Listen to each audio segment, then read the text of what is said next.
Hey, Internet. This is Pacific PowerShell User Group. We're here with Shaun Lawrie and a bunch of other nerds to go ahead and talk about SpectreConsole. And I'm not much of one for intros. This group isn't really that conversational yet, so let's take it away. You got screen sharing rights? I will try. Can you see anything? I can. I'm going to go pop this out, or at least try to, and fail. Oh, never mind. Going on then. We'll keep All right. chat over here just to keep an eyeball out. All right. Yeah, I can't see much, so if anyone asks any questions in the chat, you're going to have to forward them to me verbally. Can you see what I'm looking at, though? A markdown document and half a terminal? I can. How's everybody else? Cool. And just to confirm, can people actually read what I'm typing there? Yep. Looks good to me. Sweet as. Thank you.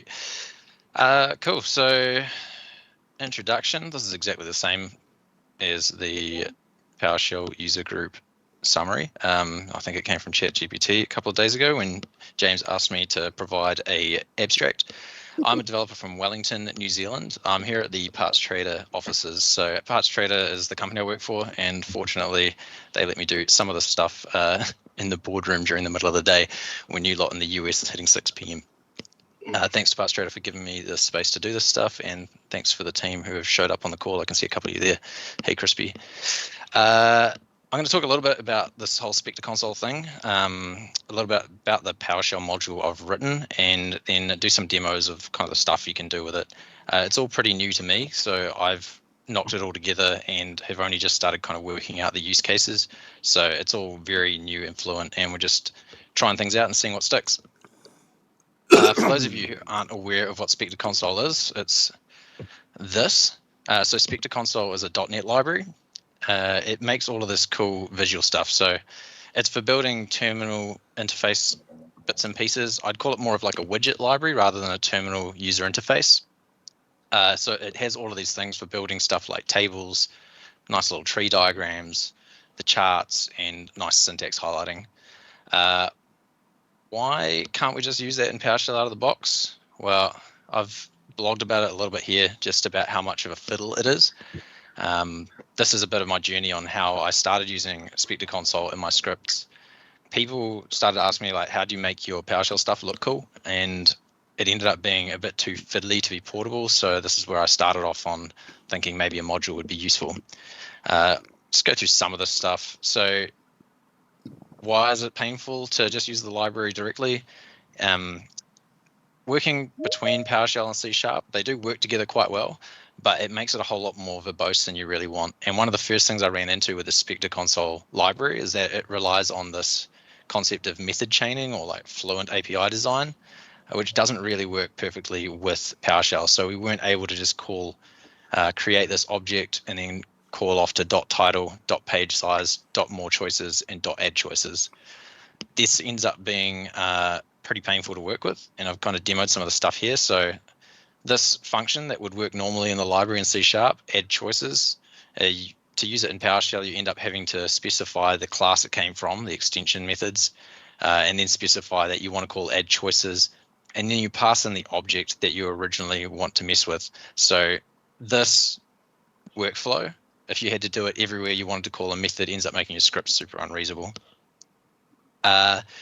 Property setters was the next problem I ran into. So setting things like title in C#, you can call it like it's a method, and then it'll return the original object, which allowed that method chaining to happen. That doesn't work for us, so we have to call title equals, which ends up breaking that method chain. So you get halfway through it, and then all of a sudden you're starting a new expression. The next part that I run into is that a lot of these methods that are in SpecteConsole they have synchronous versions and asynchronous versions, and both of them have problems when you're trying to use them from a PowerShell script. So if I were to call .show, which is the synchronous option, the main problem I ran into is it stops Control-C from working, so you can't actually exit the script. So if the command said, do you want to shut down the server, yes or yes, you wouldn't be able to get out of there without actually like closing down your whole terminal, which is not an ideal workflow. And multiple ways of running these async methods. I tried, it didn't work. I came up with this one, which I think I found in someone's PowerShell web server demo. If anyone on the call is smarter than me with PowerShell and knows how to avoid this kind of weird loop to run an async method, that'd be cool. I think I put down here in the results, I'd like a better way of doing this, because it's the only way I could get it to work at the moment. So to invoke this prompt, support Control-C interrupts and all that stuff, allow you to actually type into it so that the keyboard input gets forwarded to the controller, and to have it update the terminal. You end up having to write this really janky try finally loop, because you do have to dispose of the objects as well, because if you weren't disposing of those, you'd end up with like multiple terminals on the screen, and every time you press the up or down key, SpecteConsole has like background threads left over that would be just writing garbage all over the terminal. It ended up being a big mess, and caused me quite a few headaches. So the result of that, to be able to do a basic SpecteConsole object, so if we were to look at something like the selection, which is one of my favorite ones, if we wanted to build this and just choose that we wanted to build a selection prompt like they were doing here in their example, we have to first import the DLL for SpecteConsole, and make sure not to import it twice. I think it throws an error. Build up this selection prompt that we're talking about. We need to specify the type as well, which was kind of fiddly to see. So I want a string selection prompt. We have to set all of these properties first. So we're setting the title, the number of items to show in the prompt, and what the additional text is for if you need to move up and down. We then provide all of the choices through one of those extension methods that I mentioned were painful to use. And then we do that big janky try finally loop to invoke the async show method to actually put it onto the terminal. And then at the end of this, you should get something that actually looks like a prompt. So we'll run this now and just see how far it goes. Yeah, paste anyway. So this is how we'd get that list of items.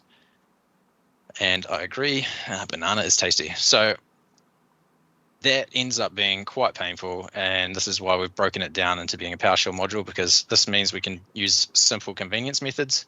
They're still doing all of that stuff behind the scenes, like there's no real way around a lot of those things, but it means that it's more approachable for PowerShell scripts. So the alternative here being, we now have read spectre selection, we give it the title we want, how many items, and what choices we're after. And it deals a lot with all of that boilerplate for us on every type of widget we could do.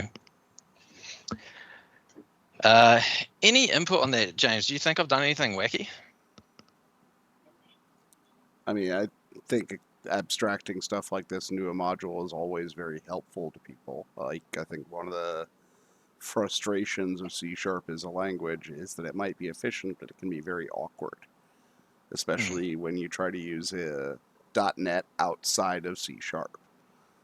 You know. Yeah, I'm totally open to people telling me I've done this wrong, because there's not really much documentation on how to bridge that gap between PowerShell and C#. And I've got something that works, and I was focusing on just getting something that works first, and then make it pretty on the second round through. Yeah. Cool. So what have I done to avoid all of this headache so that people don't have to write a 40-line script to build a selection prompt? I wrote the PowerShell SpecteConsole module. It's just as I've said, it's a module that kind of abstracts away all of that C# malarkey. I used to manage a lot of the stuff myself, and in my first foray into making my PowerShell scripts I would actually do all of the escape code management myself. So I would move the cursor around the page and change the colors and do all that stuff by hand, which is probably the most flexible way of doing it. But I found that the most common use cases I had were styling custom prompts, formatting things with borders, and some other types of widgets, which I found .NET already had them in SpecteConsole, and there wasn't really much point in reinventing the wheel at that point, because they've done a very good job of the stuff that's built for it. And it deals a lot with all the intricacies of terminals and all the stuff you don't really want to have to think about. So sometimes you got weird characters like emojis might take up 2 horizontal spaces on the terminal. All of that stuff is dealt with inside the SpecteConsole library for you. So we get a lot of freebies by just using it. And as you mentioned, I like PowerShell and I like C#, and C# does have a lot of flexibility, but I really just can't be bothered building stuff. So the fact that I can write a script and run it immediately is where I enjoy building really fast tools and just getting something off the ground and running. So I just wanted to be able to use a lot of the stuff without actually having to write all of the boilerplate every time. I'll quickly touch on the SpecteConsole repo, not on GitHub. Where is it? This one.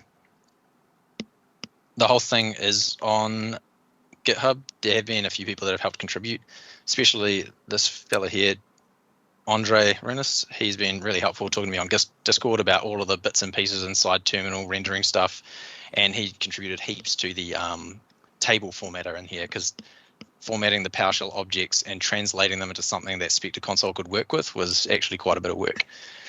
On the GitHub repo, we've got a bunch of the code and also a link to the docs site. So one of the hard parts I found is this API has a lot of surface area. So SpecteConsole itself has quite good docs, and they have examples for all of these things of how to use them, which I find is the quickest way for me to learn. So I tried to replicate the same thing for the PowerShell library. So on each of these, you'll see an example of what it looks like and an example of how to write it.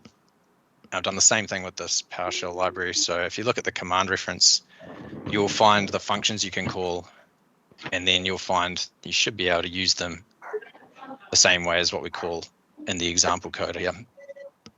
There's lots and lots of functions, and all of these have examples here. So you can see examples of how you would use this panel widget. And this is all auto-generated through, I think, one of your modules, James. Is it Easy Out that does the help? No, Help Out. Yeah, Help Out does the help, Easy Out does the formatting. Yeah, so I'm going through, I write the module, I use Help Out to dump the markdown for this static site generator Astro, and then I, after the fact, generate these examples from the PowerShell comment-based help, and then inject it into the markdown that comes out of Help Out. So I could talk about that in a bit of detail if anyone wants to ask questions at the end. That ended up being pretty fiddly, and all the code is in that repo. It's incredibly horrific, though. The script is just horrible. It's okay. It The looks outcome very works, though. nice. Yeah, a lot of people have said they liked the docs and asked how I did it, and so I thought that would actually probably be a useful module in itself, or maybe an extension for Help Out, is to generate example code. Okay, so I've talked a bit about what this thing is, some of the stuff, and I thought I'd just show you some of the use cases or things that I've been working through recently just to do demos, because a lot of people originally were like, yeah, cool, that's a SpecteConsole, and then until I could show them what you could do, they weren't really interested in using it. And for the use case of this, I'm going to go through and use one of my favorite sports. So I found an online API for Formula One data. I've opened the thing twice. Go to openf1.org. And this just had some information I could try pull for a demo use case. So this is an API for the Formula One data. So after a race, F1 themselves output all their data, and then downstream providers like OpenF1 can consume it and represent it in whichever way they see fit. So if I were to call something like this car data endpoint, I'm going to get information about how much pressure they're applying to the brake, whether or not, which gear they're in, their RPM, and all that type of stuff. So I thought this is kind of data that I could use to build some visuals. I'll start through like some of the basic stuff. So we're going to need to be able to get data from the API. That one's pretty easy as far as PowerShell goes. So we've got invoke REST method, and we're going to use that API endpoint that I've copied here. Oh my gosh, I want that one specifically. Copy without the space. Yeah, so this is the basics of what we'd want to do. That's the invoke REST method. Some of these API endpoints are really slow. So what we can do is wrap it in a Spectre, like a loading status thing. So if we want the data, we can say invoke, what was it? Spectre command. We've got a couple of ones. We've got with progress for progress bars, and with status, so just one of those spinners you see a lot in common libraries these days.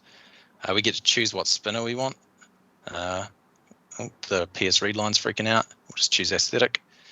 And then we provide it with a script block, so something to execute while that spinner's running.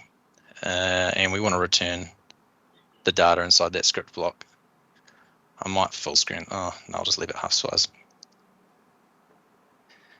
So with this, we can say we're going to return that data. I might just put in a sleep just to make it show the spinner more obviously. Let's just do 3 seconds. Oops, I forgot to provide a title for it, which it's asking for. We'll give it one. Title, getting F1 data. So you can see here we've generated this, what they call an aesthetic spinner, and we should have the data that we were just requesting in the output object. Behind the scenes, there's a lot of stuff going on to be able to actually extract this information from that C# code, but you don't have to worry about it because it's done. So that's our data. What did we grab? We grabbed the meetings. If we have a look at what's in there, we've got a bunch of information. We've got a huge pile of properties, and I guess normally we'd just pump this through a couple of PowerShell functions to get the information we want. I forgot the pipe. So we get something like circuit key, meeting key, location, and meeting name. And then we've got the option of formatting this as like a table. So that's one of the basics. Or if we want to use a Spectre table, everything just has Spectre in front of it to make tab complete easier. Format Spectre table will give us a slightly different one. I've accidentally word wrapped slightly, so I'm just gonna make that a little larger. Still word wrapping because the word Grand Prix is huge. There we go. So these are similar to the built-in PowerShell tables, but you have options for formatting these. So if we choose something like a border, I think I was using double edge before, we get like a different output around the corners, color, we can choose what we want, green. And this is like the first kind of thing that people asked for was just like how to make the table slightly prettier. So this was the first thing we did, and the initial V1 version of SpectreConsole just always pumped this out to the host directly, which ended up actually being not super ideal because it meant you couldn't redirect this to file or specify it in a variable or anything. So now what's happening is I had a look through your other module, James, Easy Out, on how to do formatters. Now this is actually using a custom formatter. So when we go to Outhost, that's just the default one. That's actually what's rendering this to the screen. I have noticed though that with the default formatter, we get additional white space padding on top and bottom of items, and we can't really get rid of it in an easy fashion. So if you do need to get rid of those, we do have the option of doing out Spectre host, which will output it without that additional padding.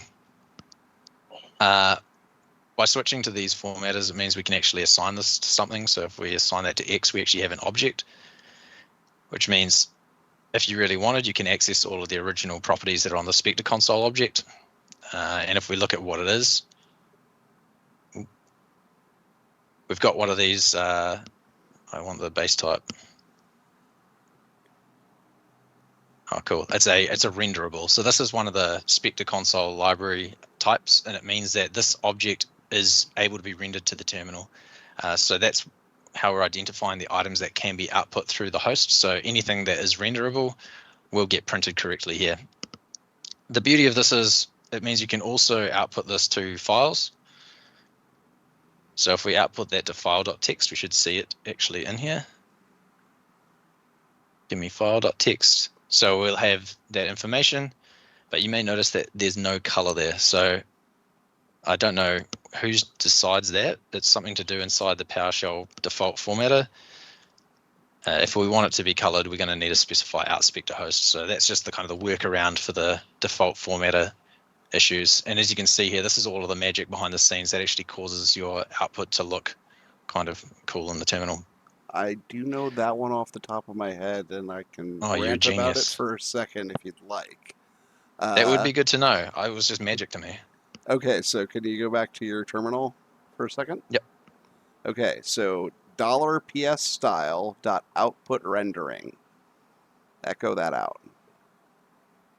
This is one of the settable things in PS Style. I run into the same question asked and got an answer. If you can change that to ANSI, then you should get that in full text. Single quotes, ANSI. Yep. Just hard to type on this keyboard. Okay. Ah. And Oh, cool. yes. Oh, that looks different though. I'm not sure exactly why. The thing that I don't like is that that's I think it's basically used global, non-breaking spaces. possibly, but it is Yeah. basically a global setting, and so you're either constantly flipping it on and off inside of the functions that are going to work that way, or you're kind of committing to breaking other uses of outfile sometimes. So Yeah. I don't particularly love that approach. I think it should be another independent setting of PowerShell than a property on PS style. But anyway, Good to know. that I feel that like the is default state of outputting to files without the escape codes is kind of good anyway, because you get something that's actually readable. I think it's a better default than the option of just being absolutely chocker full of escape codes. but yeah, that is one I've hit painfully before, and that is the answer to that pain. I'm glad I could help alleviate it, and hopefully it helps anybody else on this call or anybody else watching the recording.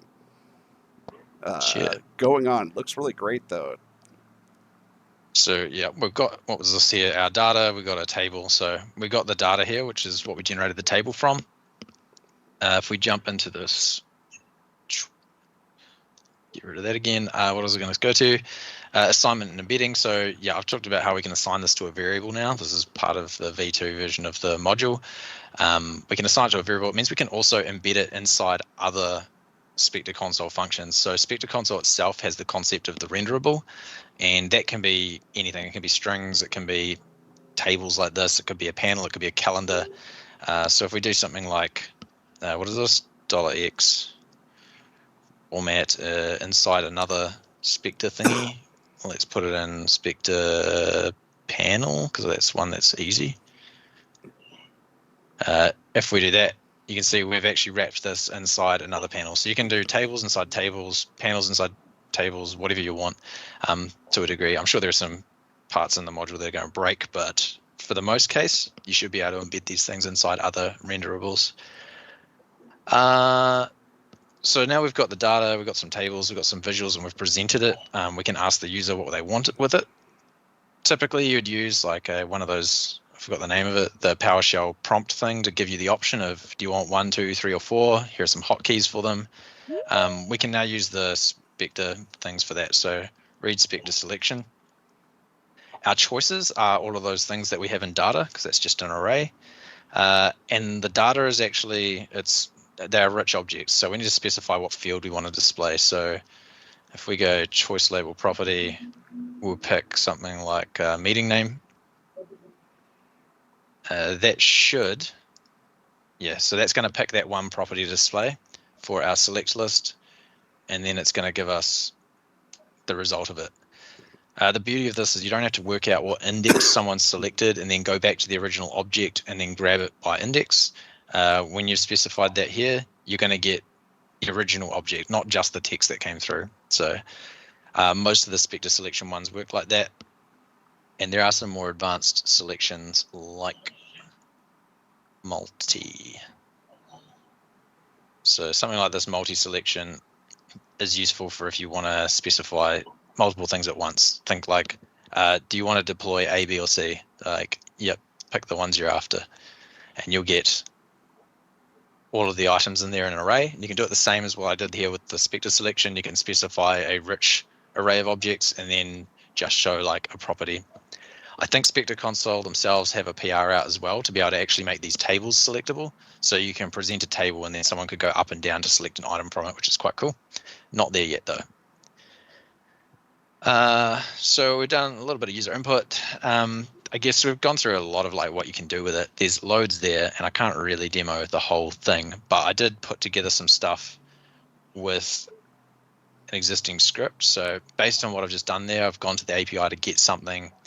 I have provided output, so I've shown the user what they could do, and then I've asked them for input. I've got one here, so here's one I baked earlier because I didn't want to have to do it in front of you because there's just too much chance I'll screw it up.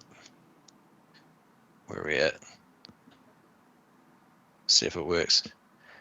So this is using the same thing. So we're grabbing the meetings from 2024. So this is the exact same prompt we just created. I have chucked in a header here with a logo because I just wanted to make it look a little flasher. If we pick something like this Australian Grand Prix, we can feed that into another API call to get that information. We're specifying like what meetings they've got. It's just one of the things I was interested in. I like a lot of Formula One, so I was like, okay, cool. Can I get all the data from, I don't know, this race in Melbourne? Now it's going to grab me all of the drivers that were in that race. It's using the Spectre tree output to output all of the teams and each of the drivers for the teams. So you can see here, Paul Williams, Logan Sargent must have crashed and not made it to the race. So they've only got one person in the race. And for this, which driver am I interested in? I have this up-down selection prompt, but we also have the option of, I turned on search for this one. So if I'm looking for like my favorite Oscar Piastri, I can just type it and it'll auto go to the person you're looking for. Now what's it going to do?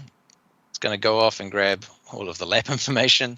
There's actually too many laps to show at the zoom level I have, but you can see here it's output each of the laps, and this is through the Spectre bar chart. So I've just formatted that, created all these bar chart items with the lap duration so that I can see which ones were the slowest and which ones were the fastest. You can see here the quickest, and then obviously the slowest here is what looks to be a cool down lap. I don't think that's actually part of the race. That's a bunch of the different visuals. There are a lot more. One of the cool ones I've been going through at the moment is actually the Spectre Live option. So PwshSpecteConsole has the option of outputting something to the screen and then updating it live with this context refresh thing. So I've got a couple of examples here. This is one from the Spectre examples themselves, where they're creating a table and then they're appending rows to it live. So if you were to look at what they've got here, they're live updating it, and the library itself handles redrawing it to the screen for you. So it ends up making it a whole lot easier than what I used to do in the past, which was go and move the cursor up to the top, clear out the lines and write over top of it. I've taken it a little bit too far though. So I found these things called Spectre layouts. And the Spectre layout is like a full screen Spectre console widget. This one here, you can specify, I have to zoom out a little bit. You can specify a layout. So I've chosen here row 1, row 2, and a route layout. And then I've chucked these other items in it. So I've said this top panel is row 1. So that's the data for row 1. And the panel there is it's just a panel that has bottom right alignment and an object in it. Then I have a panel here on the left and a panel here on the right, just to kind of show that you can split it both horizontally and vertically. I figured once I saw this, if I combined the layout objects and the live renderable, I could probably just pass in this route layout and then update all the items on it in each frame, and then would be able to generate some kind of like a basic TUI. It did actually work, and it's gone a little too far. So now we have items like, this is one on the examples doc of just a file browser. So I'm doing that layout there. I'm just rendering it to the screen, and then I'm capturing keyboard input. So up and down arrow keys is changing the selected file and updating these panels. Some of the other examples we got was, I think Doug Finks just posted this on Twitter earlier today, but he asked how you'd do like a ChatGPT style UI. So I did a quick demo of the UI for him, and then he bolted it onto his PSAI module. So this is an example here of that. All the code's on this example website. And I've got one more today, which is, I just was doing the F1 stuff the other day, and I thought I could probably do a live race data. So if I hit yes here and I want to render it, hopefully it fits on the screen. I actually think it might not because we zoomed in too far. We'll try it out. It's not quite fitting. But you can see here that data I collected. We've got the live telemetry data of RPM and throttle here. We've also got the gear that the car is in. And then I thought I'd use the SpectreConsole canvas widget to just take the XY coordinates, chuck it on there and see if it looks like the track at the end of it. So I don't know if you can zoom out. Oh, that's cool. It works. So I also had the brake there. So you can see here the car's flipping around, and I'm at like frame 400 and something. This is a very like low budget effort. Like there's not actually much going on here to synchronize these things, but if the user is if the driver is putting on the brake on this map here, I've just marked it dark black, and then if they're driving normally, it's grey. So I could see the outline. You can also see that they're parked up at the start line now, and then they've just taken off. So this was just a cool demo for me to just figure out more widgets. I'm still working through this stuff. And in doing so, I needed to create another type of UI. So I had problems with the API I was calling here, the Formula One API. And to make sure this demo actually works today, I actually cached most of the responses for this. But in doing so, I also needed to see the cached responses. So I created this other method here called like show F1 cached responses. And you can see up the top, like I've got each of the API calls I made. And then down below, I've got the data. So sometimes I was getting garbage data back, and then I could come in here and say, I don't want that. I can hit backspace, and then it would actually remove it from the cache so that it would fix it for the next render, which is quite cool. It ended up making things a little quicker to develop.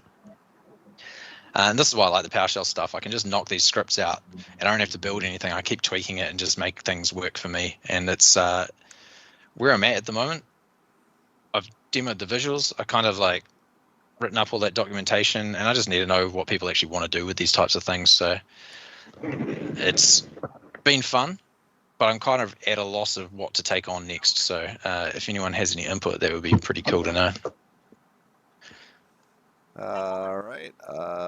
Well, hell, that was a really cool demo, and you've done some amazing work in making the shell a lot sexier. And I feel like I want to figure out how to integrate it into a lot of different projects rather than reinvent the wheel that you already crafted so finely. So I didn't reinvent the wheel. I just wrapped the wheel that SpecteConsole invented, which, if you are familiar with other terminal widgets, SpecteConsole itself is actually a port of Rich. So if we go to this one, it'll look very similar. This is Rich for Python, and it looks almost identical because it's basically the same widget set. This company and the person behind it, they are absolute wizards when it comes to terminal stuff and terminal UIs. Will McGugan. Cool. McGugan, I can't say that name. And this company, Textualize, have a lot more objects. So they have like a full TUI framework. I think it's called Textual. And if we look at that, that's for building like full-blown terminal UIs. So they've done a lot more in the widget space there, and they've also abstracted away that input-output stuff, which is quite cool. And we can definitely get to this space. And the creator of SpecteConsole did chat to me on Twitter, and he's in the process of kind of making a Spectre TUI framework.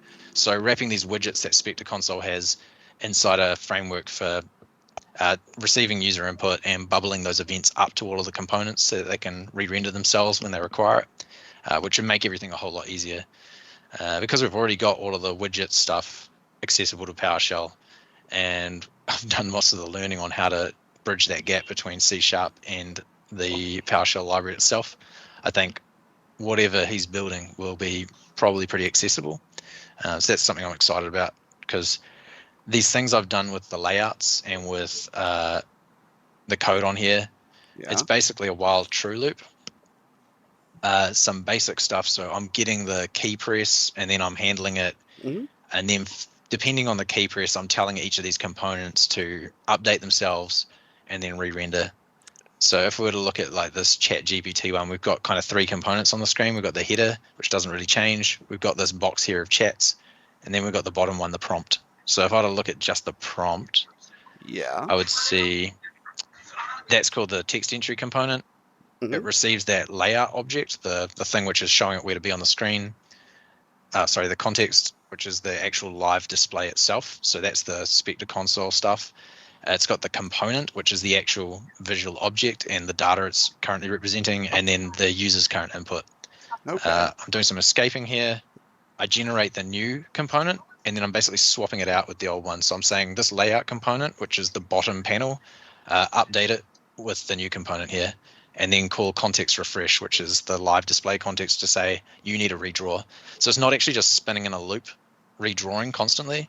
It only redraws when you tell it to. So having to do this myself, this is kind of a workaround. It's a bodge job. It does the trick for basic terminal UIs, but I'm kind of excited to see where SpecteConsole goes with its real TUI framework. I'm trepidatiously excited. The problem I have with GUI CS, for instance, is that it's basically kind of all one synchronous call after a point, and then you're in their concept of UI. So I actually like the flexibility you have more here. That's part one. Mm. Part two is I think that just from that example that you showed, one old project that could use a little bit more love, but probably would serve your purposes really well for now, is Power Arcade, which is the little game demo that I built about 4 years ago. But in Power Arcade, the main game loop is essentially what you have there, but with keyboard combo support. So you can Yeah. basically just declare this little file handles that key, this little file handles that key, and you're off to the races. It makes the code around the 2E a little bit cleaner. I Yep. don't know if we would call everything a game, though, so there might need to be some rebranding or taking of trickery and giving it new names. Speaking of There's only naming, so many different all game loops are just a while true loop. exactly. Like, that take input, update components, redraw. It's basically the only 3 components. It was one of my favorite things at university was doing game programming. And it was the thing where it really clicked for me with programming. Yeah, and I mean, at the end of the day, all app loops and web loops are basically the same, too. They're just a slightly different construct around the while true, basically. Yeah. Like, app loops will actually still have something like that at some point. A web loop is, something is waiting for a request, and that's going to be responded to, but still a while true Yeah. somewhere. Yeah, I've forgotten what each of the letters mean, but it's they're the same as a REFL, like the read, evaluate, read, print, evaluate, loop. print, loop. Yeah, Yes. it's almost everything's all roughly the same. Exactly. I think you've made something really awesome here, and it would be really great to figure out how to adapt this into more modules, especially in a light requirement sort of way.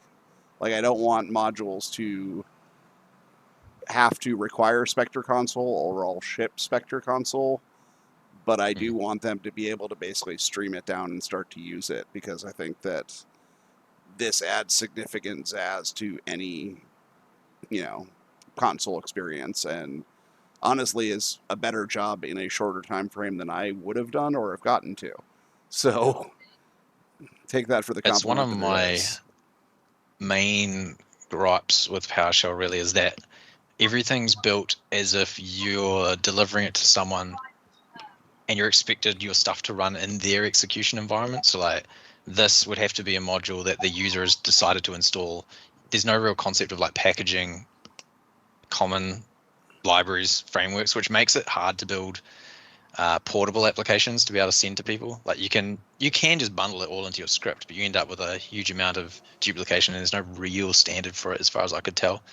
Yeah, that actually does bring up one of the other efforts I've kind of been going on, which is making PowerShell more a microservices framework and being able to turn anything in PowerShell into web.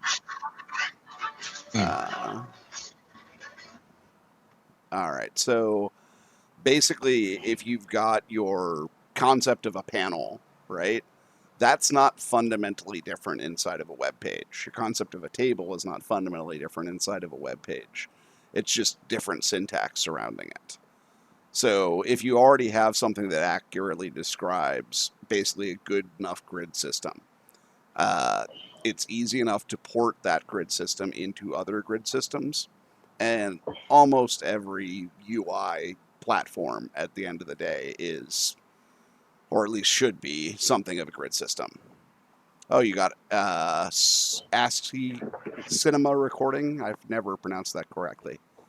I don't know how either. I was just going to say, yeah, the renderables here inside the library, like you said, the panel doesn't really matter what it is. Like you can see here, recording type HTML. I think a lot of the stuff, all right, what was it? Format Spectre panel. They can be rendered in different formats. Spectre, that one.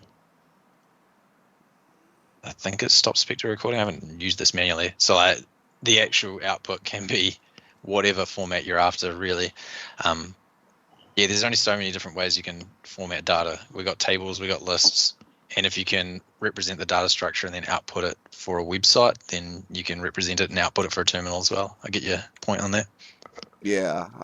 One other project that I keep giving a little bit of time is 4-bit CSS, which is basically taking the iTerm2 color schemes and turning them into a CSS portable framework.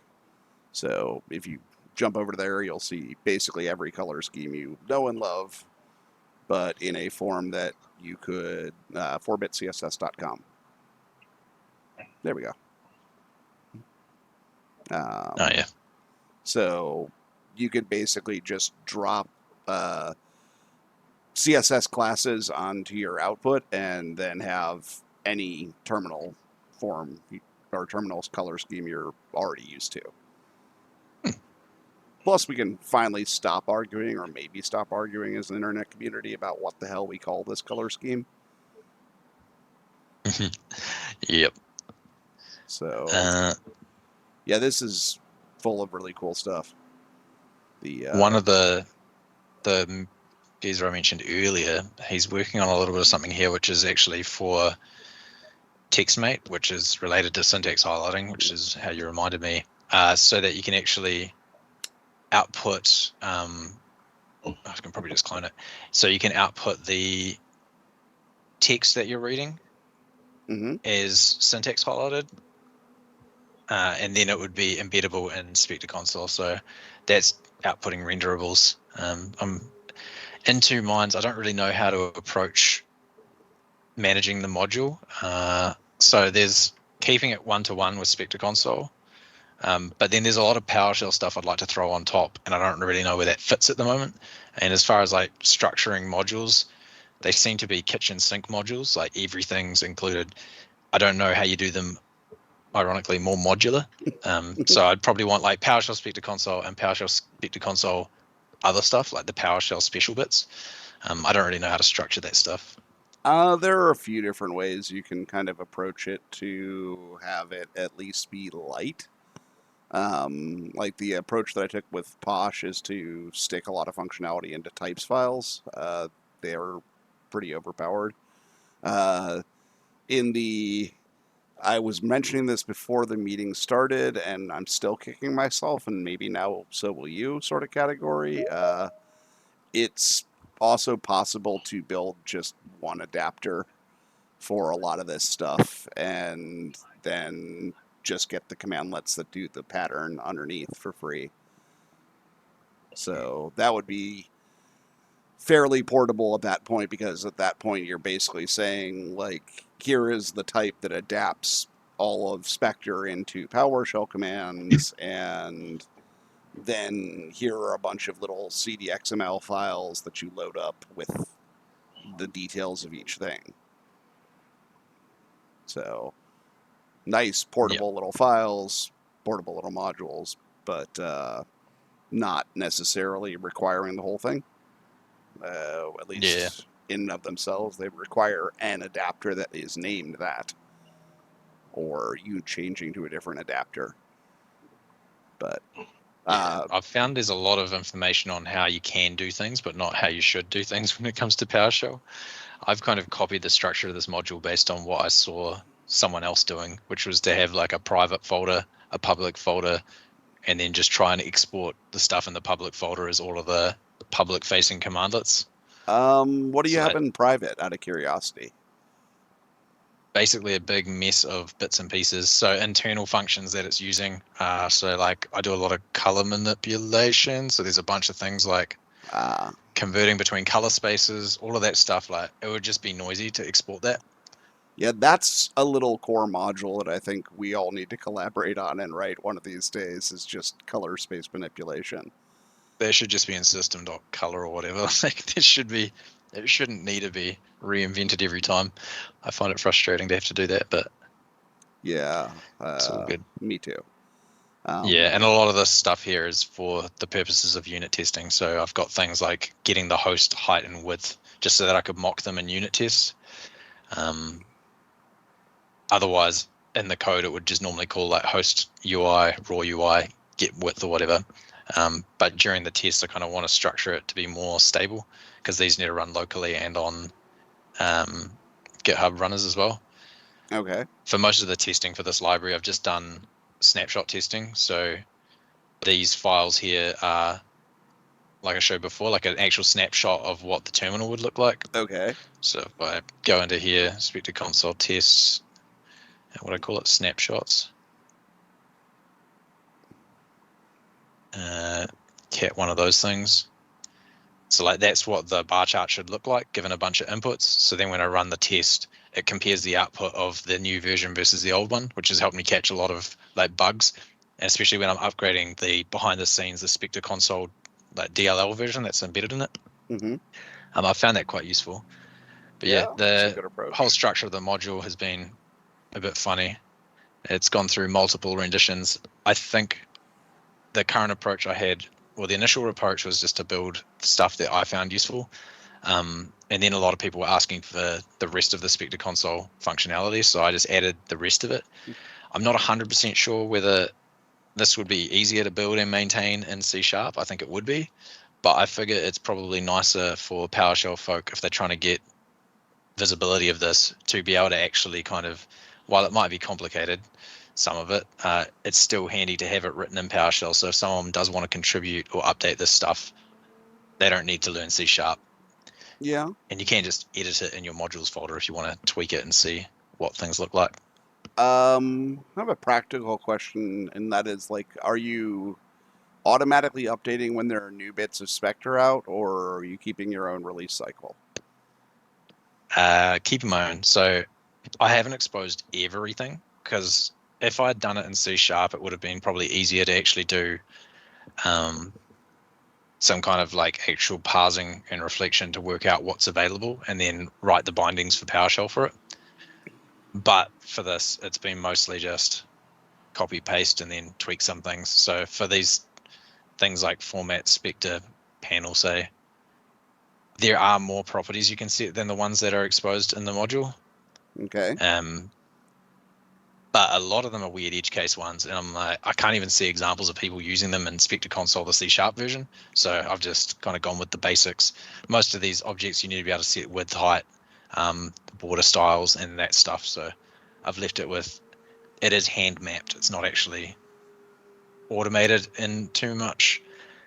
Some of these things like set completion and things are done that way though. So like this is actually using the SpectreConsole library. So if they do add new borders, they'll just happen to show up. Cool. These ones I'm not sure about better ways to do it. And TrackD showed me how to do argument transformations. So like stuff like when you pass in a color, like if you do, it's probably not going to work in this terminal. Maybe it will. Right, Spectre host. Hello, let's do green. Oh, that's not going to work. Let's do Spectre panel.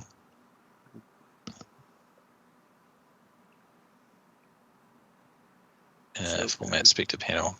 I think this is So something if that we do this one, people should ask questions about if they're curious, because argument transforms are definitely underknown parts of PowerShell. They're handy, so and I'm trying to make them cooler.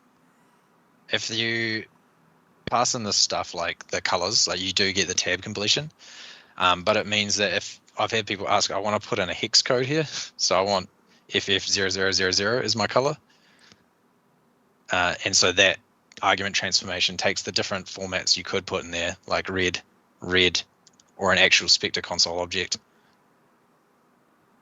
Cool. Yeah, whatever it is, dot color.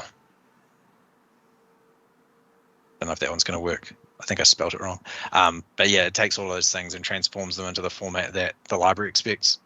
And for a lot of that stuff, I've had to take things like strings, like when we pipe it into format Spectre panel here, this is a .NET string. It needs to be converted into a renderable object. So all of that argument transformation is happening behind the scenes, which is actually abstracting away a lot of mucking around you have to do if you want to use the library directly. That is very nice. Also, just Yeah. trying to kind of point it out for everybody in terms of simple ways to understand it, or half simple ways to understand it. Validate script is a very handy attribute because you can basically check for anything. Okay. Argument transforms are another type of attribute, and the difference between one and the other is validate script will check if it's anything. Argument transforms can make it be anything. So you can Yeah, take so you can whatever see here input my and make it input that type output. is object. So I accept anything and then just transform it into something that it can be rendered. Yeah. And this is very handy PowerShell trickery. It's also a good reminder that I need to push a PR with PowerShell over the finish line so we can just declare those with script block attribute. Yeah, I found them a bit fiddly because you had to write classes. Yeah, and if the there classes was suck. They're one, cached and it sucks to develop with them. yeah, and if there was one simple attribute that could really just overpower PowerShell even more, it would be being able to transform things in a script. Because in case everybody doesn't already have this memo, you can put validate set, validate script, any PowerShell attribute on any variable at any time. So attribution in PowerShell is really beautifully broken, and we should all love it.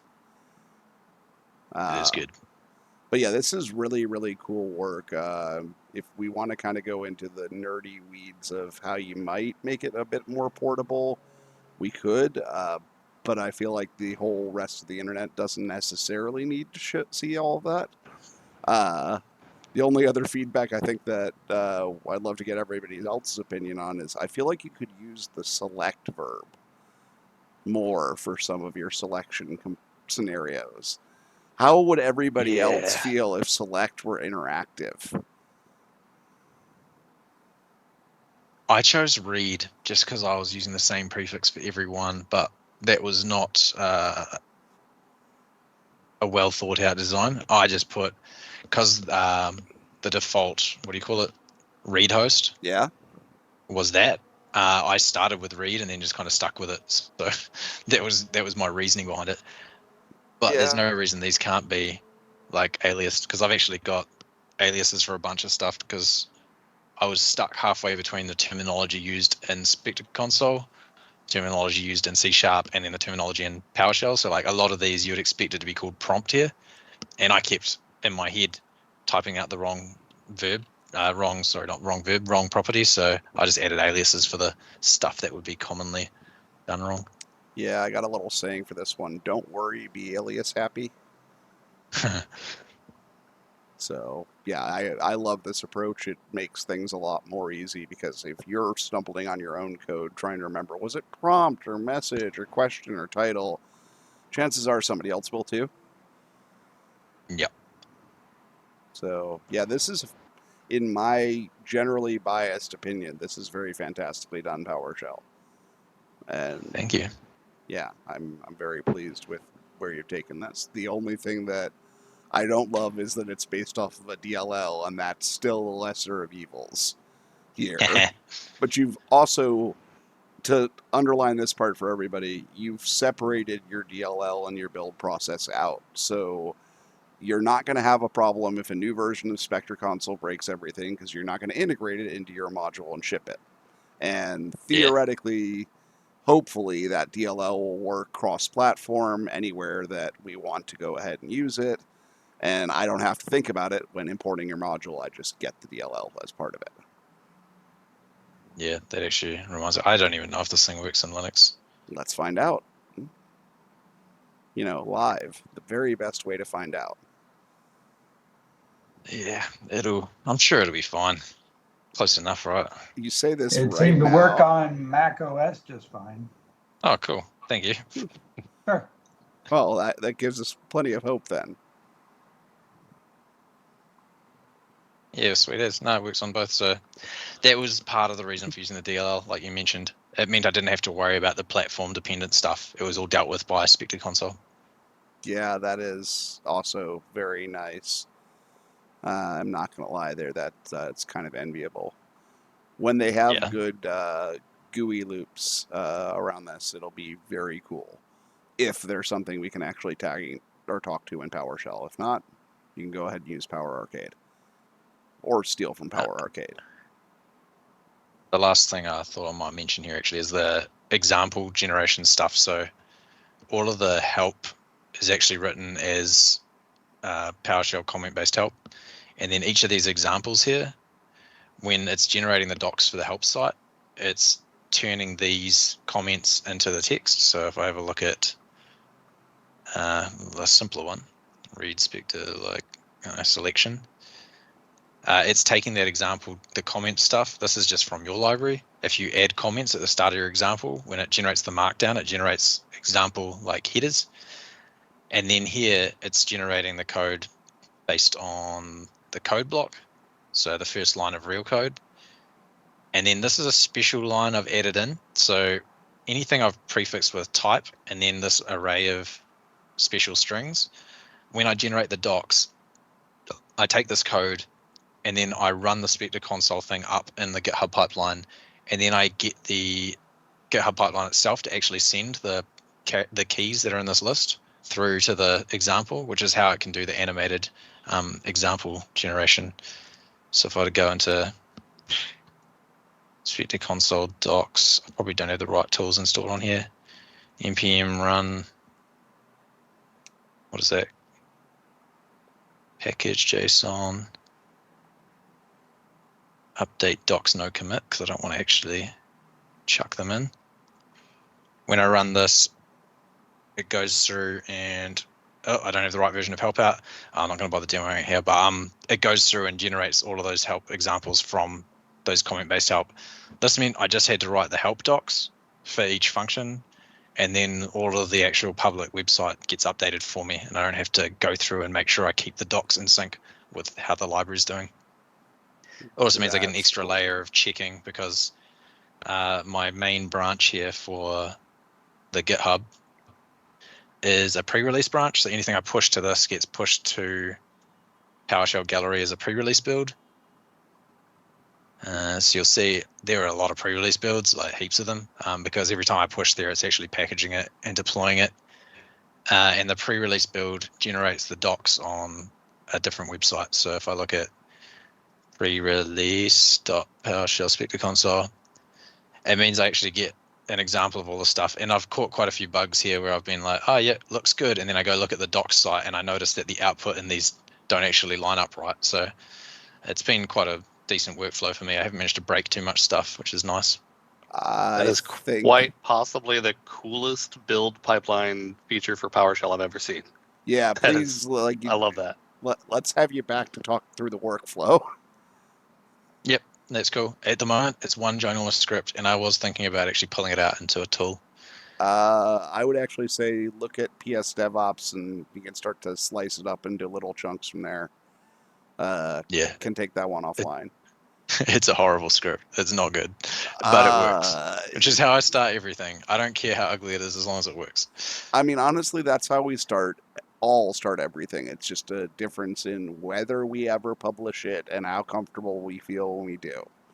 So, yeah. But with the ending of the sharing, I'm going to go ahead and say goodbye to the greater internet. So this has been the Pacific PowerShell user group. We're going to stop streaming and stop recording, and hopefully see you all next month. And the rest of the nerds can still hang out and have fun. Bye, internet.